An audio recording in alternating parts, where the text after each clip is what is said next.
Đi thôi.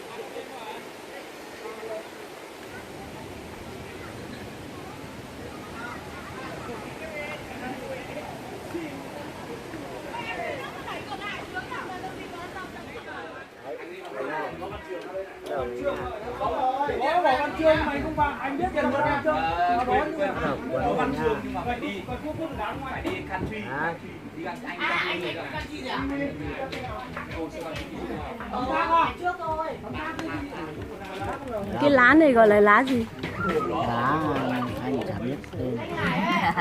Lá anh chả biết tên. Đó chính là lá anh chả biết tên. Biết tên trên lịch. Lá anh chả biết tên. Đây, bắt đầu nhá, lá tên nhá. Yên tâm tí anh chở đi về. Ngon không?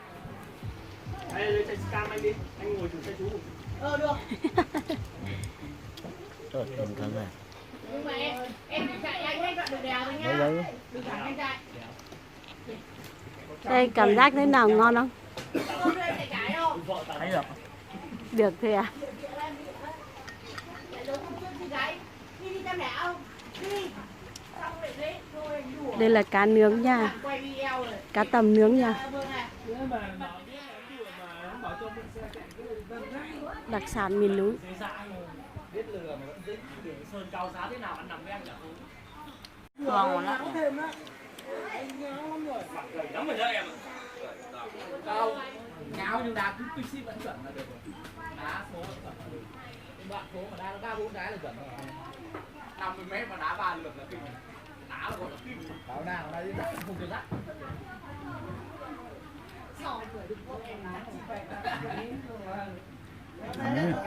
Anh đi Mượn 2.305 cái ảnh thì đúng một cái. Anh em cơ là đi cái là có ảnh luôn thôi. anh toàn lấy ảnh gốc không chịu. Zalo. Mày gặp lập ra.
ướt hết cả.